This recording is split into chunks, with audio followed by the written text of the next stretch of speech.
Hello and welcome. Afghanistan is one of the most dangerous battlegrounds in the world, and President Barack Obama believes more US troops are the answer. But history has shown that victory is elusive in that challenging environment.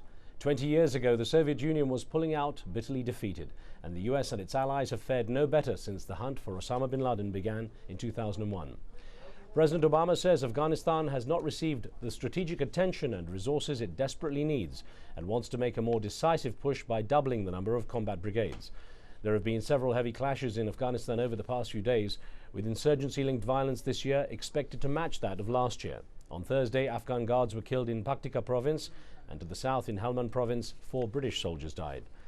A large NATO reinforcement is expected to start arriving soon in Helmand as 17,000 new American soldiers pour into Afghanistan as part of a surge strategy, which US generals hope will counter advances that the Taliban has made in the past 3 years. And as those troops arrive in the country, fighting in the east along the rugged Pakistan border is still far from over. Taliban militants and their allies operate on both sides of the long, mountainous and porous border, using the tribal areas they control on the Pakistani side to train combatants and move equipment. On today's show, we examine the Obama administration's plan to refocus on Afghanistan. Is America following in the Soviet Union's ill-fated footsteps of 30 years ago? Remember, you can join our conversation with your questions and comments. Log on to livestation.com/AJE, enter the chat room, and then take part. And we also welcome your phone calls on the show. Well, joining me to discuss the US strategy is Michael Scheuer, a former CIA veteran who in his 22-year career served as the chief of the Osama bin Laden tracking unit at the Counter-Terrorist Center. He believes that today Osama bin Laden is stronger than ever and that American forces will be defeated in Afghanistan. Mr. Scheuer's latest book, Marching Towards Hell, America and Islam After Iraq, was released earlier this month. Also joining me is retired Army Colonel Andrew Krepinevich, president of the Center for Strategic and Budgetary Assessments, an independent policy research institute on military strategy based here in Washington, D.C. He believes that rather than focusing on eradicating insurgents, winning the support of the civilian population is the most vital goal. Dr. Krepinevich's new book is 7 Deadly Scenarios, a military futurist explores war in the 21st century. Gentlemen, I welcome you to the show. Thank you. Glad to be here. Michael Scheuer, good to have you back. And if I could start with you, on this attempt to negotiate with the warlords prior to the election, how much impact do you think it will have on stabilizing Afghanistan? It might stabilize Afghanistan through the election. I think that's probably what they're looking for, some window dressing to allow the election to occur. But a person like Hekmatyar, for example, the bottom line is power. If the election comes off, he'll use whatever advantage he can gain from it and then continue the war. And in terms of American forces in Afghanistan, you believe they're going to be defeated fairly soon. Why and how? Well, look at the basic supply lines are in danger in Pakistan, and we've turned over more supply lines to our good friends, the Russians, now. But look at the country, sir. We have 30,000. If we put 17 more in, we'll have about 50,000 people in a country the size of Texas. The population is turning against us. The president of Afghanistan is probably our worst enemy. Every time we run an operation to kill the Taliban, if a civilian gets killed, he's all bent out of shape. But more than that, we don't have a mission there. No one knows what the mission is. And really the only mission that you can accomplish in Afghanistan is to really whack the enemy you want to whack and then get out. The Russians, the British, Alexander tried to occupy and stay forever, and they all lost over time. Dr. Krepinevich, the Obama administration seems to want to engage Iran, Afghanistan, and so on. Do you think America should be talking with the Taliban?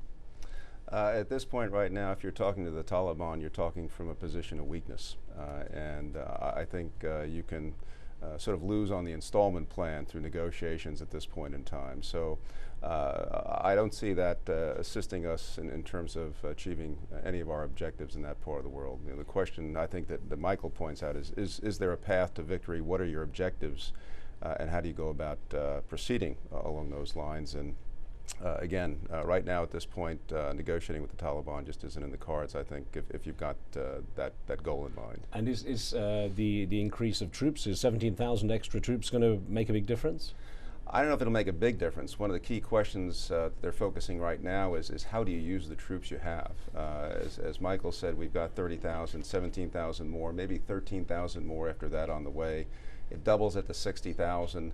But at the end of the day, the question is, what's the disposition of the Afghan people? As Michael said, if they're against us, there's no way we're going to win this war.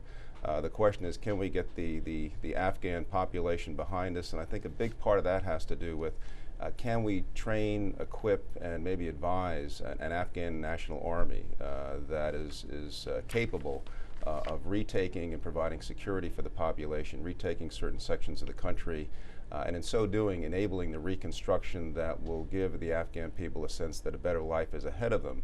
But there are still a lot of these political obstacles that have to be overcome. Mark, sure, I know you believe the danger in dealing with the local population is it's easy to empower them and then suddenly lose control. Yes, clearly we've gone down the path, or we've seen other people gone down the path of training an Afghan national army or militias. The Soviets put an extraordinary amount of effort into it, and of course the tribes took the training, they took the guns, and then turned on the Soviets. The Afghans are a very inflexible people when it comes to occupiers. We've been there 8 years. We're talking about a process that probably would take 4 or 5 more. They're not going to stand for it. Let me put an email to you, actually, that we got from Saudi Arabia, from Suleiman Hassan in Riyadh, who says, increasing American presence in Afghanistan is the start to the end. When was the last time this region was ruled successfully by an external force? Nobody seems to learn from history. Try your luck there and become history. And I wonder, what is it that makes Afghanistan so special, if I may use that that word? Well, I think the topography. I think the tribal organization of Afghanistan. Our goal is to have a central government that's effective across the country. That has never caused anything but war in Afghanistan. It's very clear, I think, that Afghanistan is the exception to the rule that history doesn't repeat itself. And unfortunately, Americans are completely ahistorical. We don't know our own. We don't care about anybody else's. And so we're going to sally forth to defeat. It's interesting you mentioned that. I want to put this to you, Dr. Kripanovich. This came from an email that came from the USA. Deborah in Kansas wrote in saying, how about apologizing for our illegal deeds and our need for power and the greed for oil?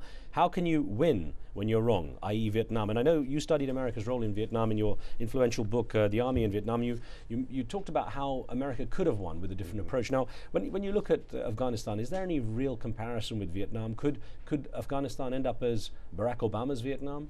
Well, certainly if we lose ignominiously in Afghanistan, I think there'll be certain parallels with Vietnam. And there is a certain core similarity, which is at the end of the day in Vietnam, we could never really get the population on our side. We could never really dispel the sense of nationalism that the Vietnamese people had that was really based on Ho Chi Minh in North Vietnam. In Afghanistan, the critical question is, and as Michael has kind of alluded to, is where is the allegiance of the population? And in this case, as he says, there is no national allegiance. People think of themselves as Afghans, but also there's this strong tribal allegiance and these multiple power centers. It is going to be quite difficult under those circumstances to mobilize the population in a way that allows for an effective central government, reduction in corruption, and the ability, and this is a big objective, to establish an alternative economy to the heroin poppy economy that exists in Afghanistan right now. I mean, that is a tall order. Now, that's not to say that it's an impossible order. But it is a very tough row to hoe for the United States. Let me put another couple of email questions. We got 2 on a similar line here, and if I could put these to you. It says, well, first one's from Michael Jones in Wales, in the UK, who says, why more American troops in Afghanistan? So that insurgents can kill more of them? And the second one that came in from the UK was, America and its hapless NATO allies cannot defeat any indigenous resistance in Afghanistan. It's a graveyard for foreign troops sent by governments with broadly imperialist designs. It is disappointing that the faith shown by American voters in electing President Obama is not being borne out in his foreign policy. It looks like the same old, same old. Does he have any other choice? Well, in the first place, if America had imperialist designs, Afghanistan would be probably one of the last places on earth you would want to occupy. It's really not much of an economic or other benefit to be derived from occupying Afghanistan. There is a big bet here, and you ask, what's the purpose of the additional troops? In a sense, it's to buy time. Can you buy sufficient time so that an Afghan national army and police forces be created to provide security? Security allows for economic reconstruction, the hope of a better life for the Afghan people, efforts at reforming governance to reduce corruption so that the people have confidence in the government. That can be a beginning. Troops put on the ground now to buy that time so the Afghan National Army can begin to undertake this operation, I think is at the core of the strategy that we'll see. The big problem is that there are big barriers here. The tribal culture, the endemic corruption in society that disillusions the population. And we're going to have to find ways to deal with those barriers, to overcome them, and that's not going to be easy. And it's not going to be quick either. It's astounding that any person writing into your program would think there would be a difference in foreign policy under President Obama. There's no difference in foreign policy in American politicians in either party. They're all interventionists. The Democrats talk more softly. The Republicans are harsher in their rhetoric, but there's no difference. Although John McCain, who's Barack Obama's rival for the presidency, has basically shot down President Obama's plans and said that he could take a different approach, more of engagement. Well, who are we going to engage, sir? We're talking, we want to install a foreign government, a foreign religious, a secular government on a Muslim people. We want to give them women's rights like we have in the United States. It won't work. It's an entirely unrealistic expectation, but our parties will march forth until they're defeated. So you had a comment on that, you? Well, again, I do think there are some significant differences between Republicans and Democrats when it comes to foreign policy. I think, for example, the Obama administration is going to be much more actively seeking to engage allies. They've already said that they're willing to engage in a more aggressive Palestinian-Israeli peace process. They're willing to talk to the Iranians. Right. So they've assigned special negotiators, Richard Holbrooke, for example, Dennis Ross, to the region. Right. So there is this effort to engage. Now whether the end result is any different, I don't know, but certainly they're trying to make significant steps that are different from those taken by the Bush administration, and I guess in the larger strategic sense, reorient the center of gravity of American effort away from Iraq and toward Afghanistan. Let's get a call in. Reginald's been waiting patiently on the line from Fiji. Reginald, what would you like to ask? Yes, good morning. I was trying to say that since World War II, I think America thinks that it owes the world a kind of a salvation, that it only can have solutions for other cultures, other countries. In Afghanistan itself, there's so many people. After killing everybody, supposing we got rid of every Taliban, so what? You haven't changed the people's way of living because that's how they want it. Reginald, interesting point. And I'll put that before we take a break to Michael. It's true that there's the issue of even if the Taliban is defeated, the ideology is still potentially there for it to rise again, isn't there? Exactly. The Taliban will be there under a different name. As long as our goal is to basically change the fundamentals of Afghan society, we will be defeated. If our goal is to destroy the Taliban and Al-Qaeda as much as we can and then leave, we have a chance. But it's very unlikely we're going to adopt a reasonable expectation for that country. Gentlemen, I'm going to ask you to stand by because we're going to take a very short break here now. As we'll have more of our discussion in a moment. As we pause, let me remind you can join our conversation with your questions and comments by logging on to livestation.com and entering the chat room. You can see the debates taking place in there. And we'll also take a poll in the chat room. We're asking, is a US military victory possible in Afghanistan? What do you think? You can let us know in the live station chat room. We'll be right back.